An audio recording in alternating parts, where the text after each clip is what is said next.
Could you comment on the possibility of competing against monopolies that the Justice Department seems to, for some strange reason, to avoid prosecuting for antitrust?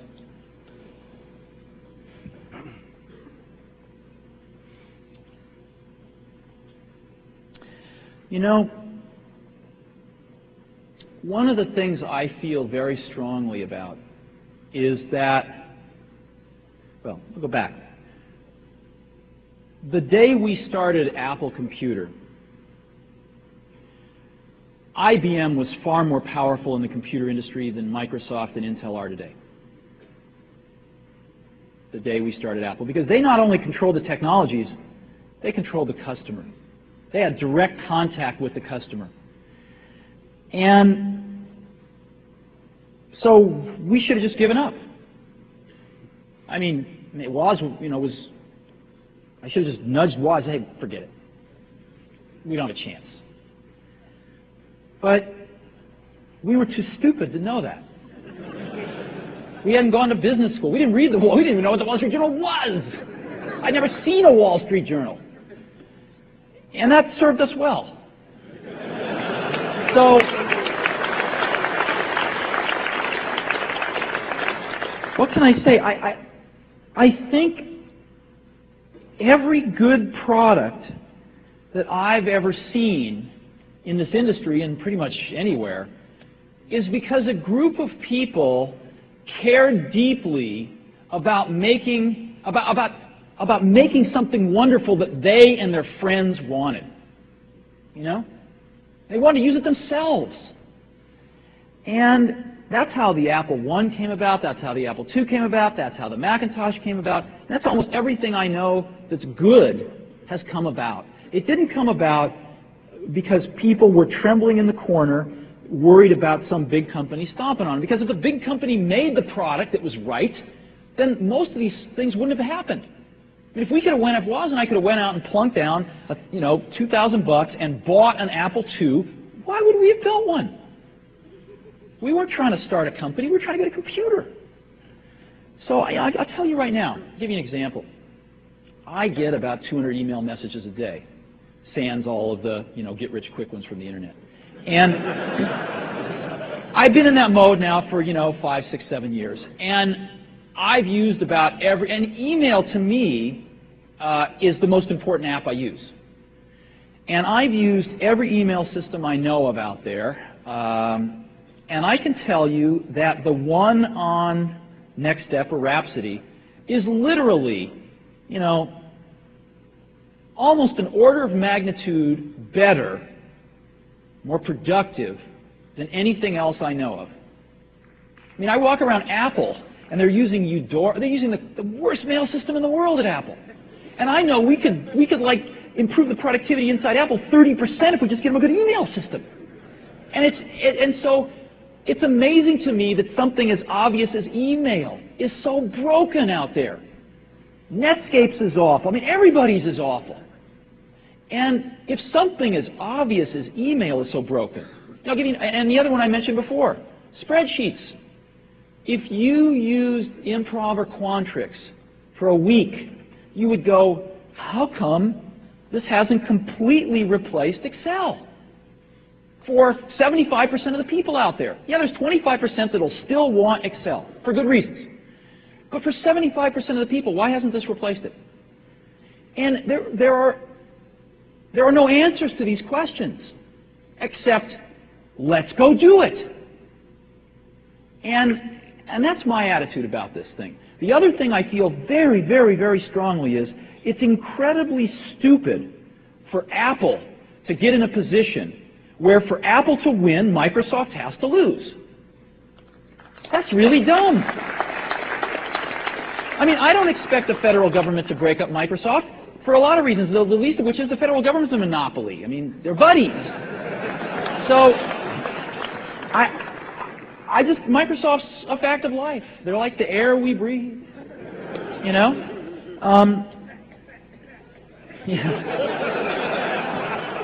So, or probably the better analogy is like bottled water, because you do have to buy it. But nonetheless, Apple can win without having to have Microsoft lose. I firmly believe that.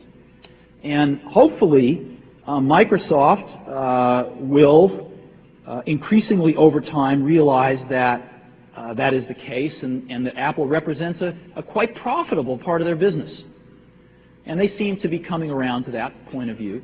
So, and there's been some alliances announced between Microsoft and Apple, and so I think that I really, really strongly feel that setting Microsoft up as Satan and having a holy war against Microsoft would be exactly the wrong thing for Apple to do. There are so many opportunities out there where Apple can really have tremendous advantage and not have to go head-to-head with Microsoft, but really go right to the customers.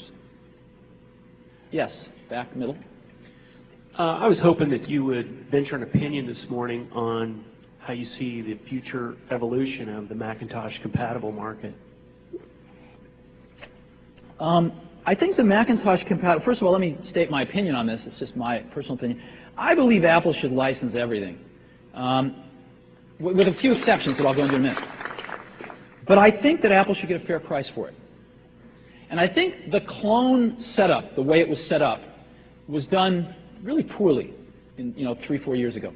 For one thing, Apple licenses the hardware designs and forces the clone makers to use them. That's stupid. Let the clone makers do their own hardware designs. Let them do whatever hardware they want, right? Don't tie their hands. But then again, don't give away. I mean, if they want to OEM Apple hardware and pay extra for that, if they want to use Apple hardware, fine. But if they don't, let them design their own. And on the software, Apple should get a fair price based on volume. As an example, if I'm a clone maker, as you know, some of the low-end Macintoshes, whether they're compatibles or not, probably don't make much money. Matter of fact, you could even imagine they might lose money just to get people into the fold. And to offset those kinds of low-margin products, you need some higher-margin products at the high end.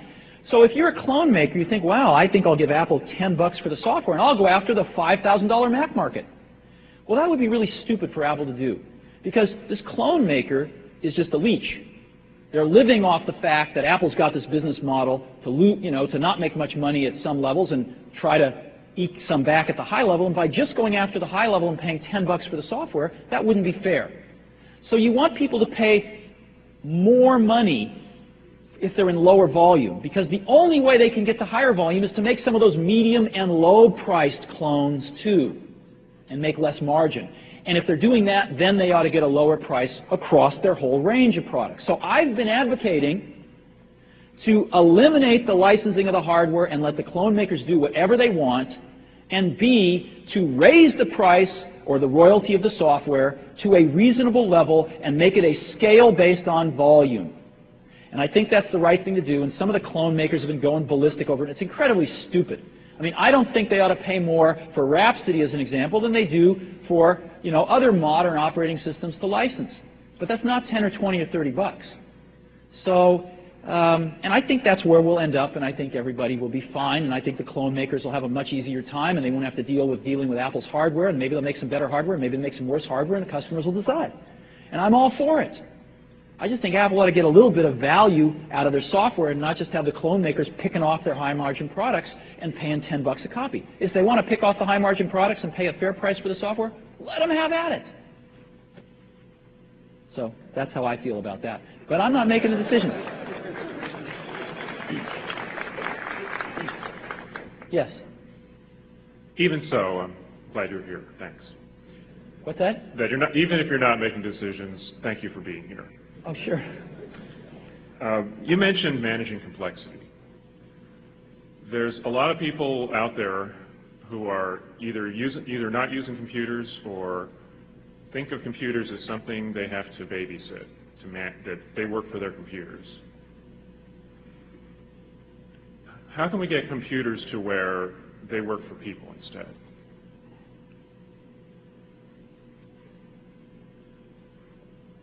I don't really know. I mean, I'm not sure what you mean.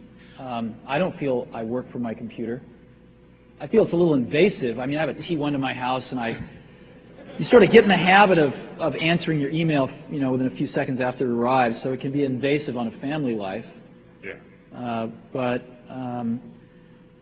I just think it can serve us more and go out and do things for us without us having to sort of watch. And, we have this whole system of I click once, the computer does one thing, I click another thing, the computer does one thing, and it never goes out and works for me for 15 or 20 minutes. I mean, well, compiling, but.